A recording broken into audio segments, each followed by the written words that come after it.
Okay, so I got some filaments stuck down in there. I think I have a partial clog.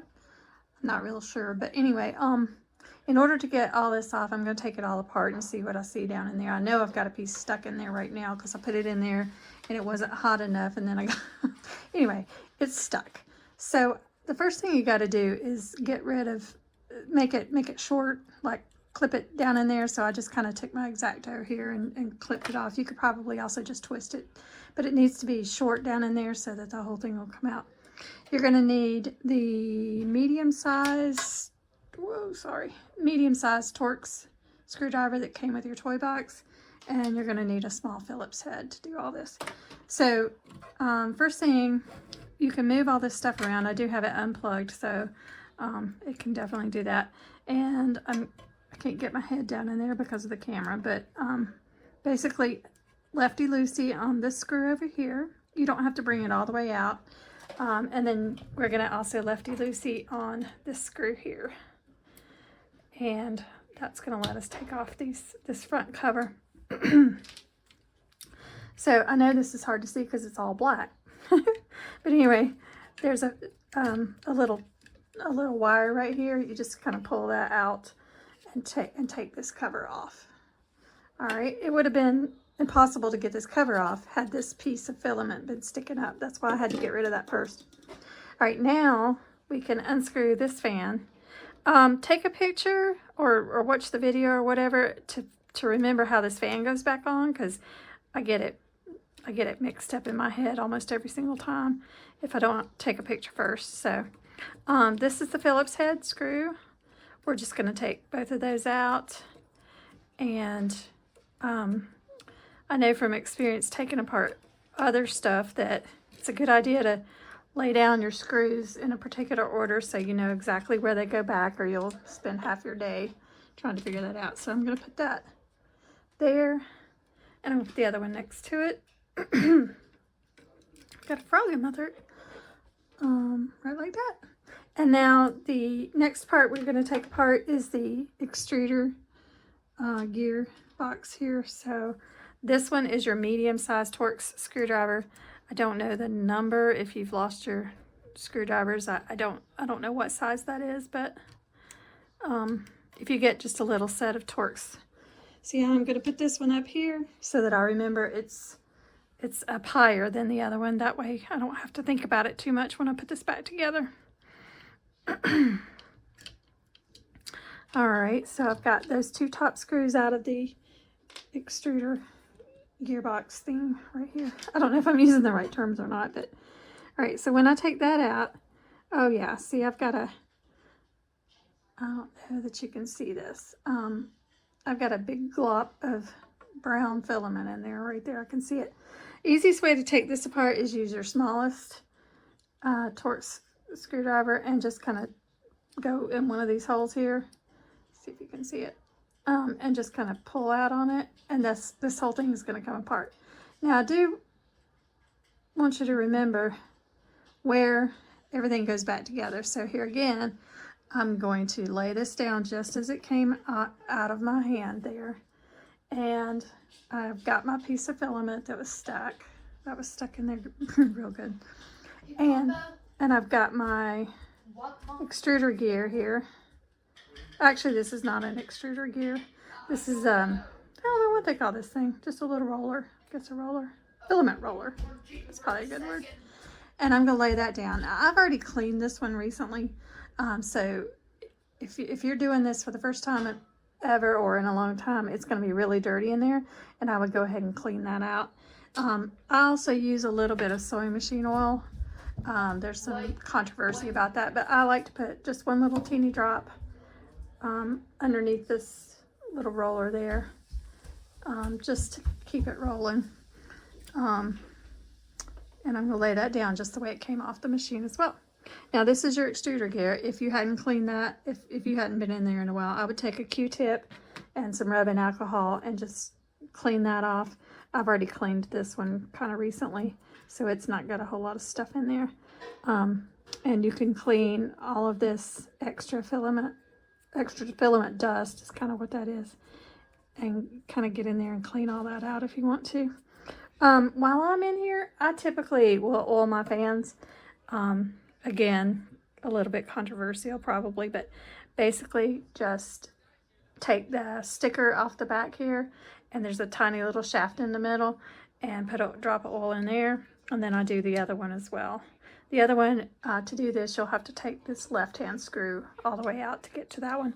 I've already done this recently, so I'm not going to do it again right now, but so I feel like I might have a partial clog in here, so I'm going to go ahead and warm it back up and see if I can get some gunk out or something like that. So I'll be back.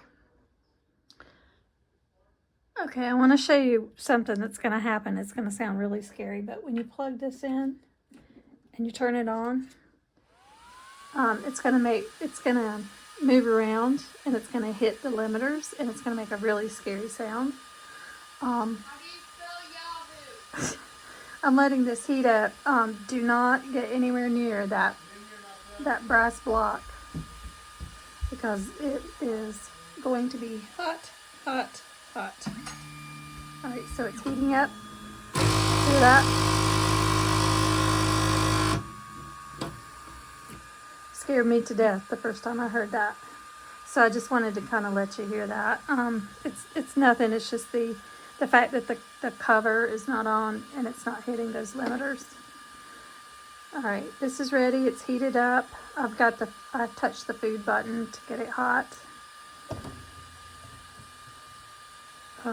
Let's see. I'm gonna put that down in there and do some pushing. Looks like it's coming out good. What's the email password?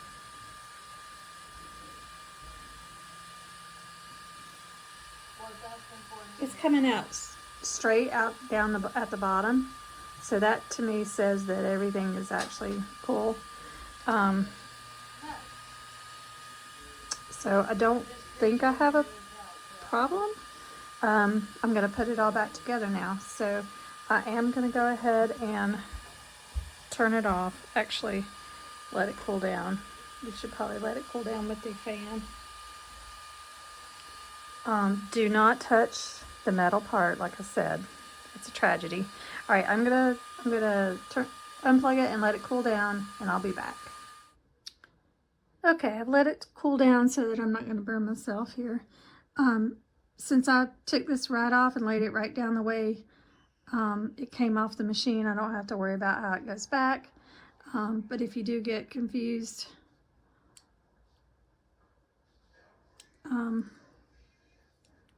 see, I'm already confused.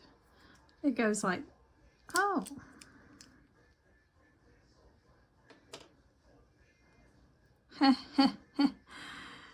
That might be my problem.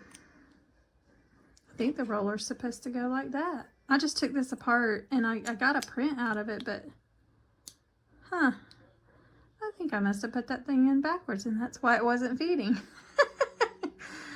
Okay, so hopefully you have watched the video closely enough to see where I'm screwing up. All right, just kind of sit this in there. Yeah, I'm pretty sure I didn't have the roller in the right side when I put that back together the last time, and that's why. I don't know how I even managed to get a good print. But anyway, all right. We'll see. That could be why it wasn't feeding very well. Holy moly. Do you ever feel challenged? All right, so remember, this is your middle size Torx screwdriver here, or hex rather. And I'm just going to tighten that back up. There is some discussion about how tight you get them. I've always just tightened them tight enough, but not like super uber tight. All right, this one is the one I always get wrong, and it goes with the sticker side in, I think. That's what I remember, because I was trying very hard to remember. And the holes, I think, are a little hard to find on this one, but there, I seem to get it. And this one is our Phillips head, or small Phillips head screwdriver.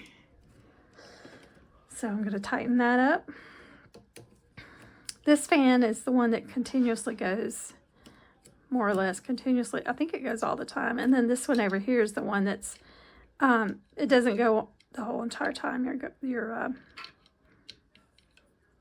doesn't actually turn the whole entire time. It's just when it's needed, as far as I can tell. I'm going to try to put this back in just a little bit, get that screw started. Makes it easier to get the cover back on. Oh, wrong screwdriver. No wonder. Should be the medium size one here. All right. Can't find the hole.